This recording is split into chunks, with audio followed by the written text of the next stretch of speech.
Welcome back, everybody. Today I'm going to teach you how to import Google Calendar into Thunderbird Lightning. This is a great way to manage all your calendars in one place without having to switch between different apps constantly. Let's get started. First, open your Thunderbird application on your computer. Once it loads, direct your attention to the left side of the screen where you'll see several icons. Click on the calendar icon to access Thunderbird's calendar feature. This will open up the calendar view where you can manage all your events and appointments. Now, on the left side of the calendar interface, you'll need to click on New Calendar. This is where you'll begin the process of connecting your Google Calendar to Thunderbird. A dialog box will appear with different options for setting up your calendar. In this dialog box, select the option that says On the Network, then click Next. This tells Thunderbird that you want to connect to a calendar that's hosted online rather than creating a local one.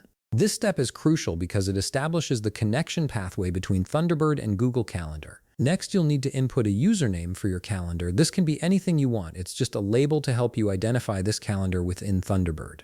Make it something recognizable so you can easily distinguish it from other calendars you might add later. Now comes the important part, the location field. Here you need to input the URL for your Google Calendar. I have a sample URL format for you to follow. The CalDave format that we use for importing looks like this: apdata.googleenv2.com/caldave/v2/tutoriallab0@gmail.com/events. You'll need to change the email portion to match your actual Gmail address.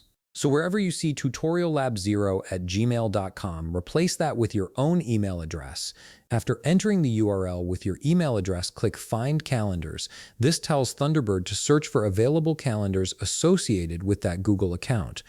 At this point, you'll be prompted to sign into your Google account, so go ahead and enter your credentials when the login window appears. Once you've signed in, Google will ask you to allow Thunderbird access to your calendar data.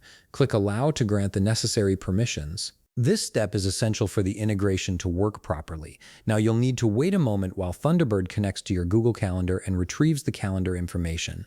This might take a few seconds depending on your internet connection. Finally, once the connection is established, click Subscribe to complete the import process. Your Google Calendar will now appear in Thunderbird Lightning, and all your events will sync automatically. And that's it, you've successfully imported your Google Calendar into Thunderbird Lightning. If you found this video helpful, please leave a like, subscribe, and see you in the next video.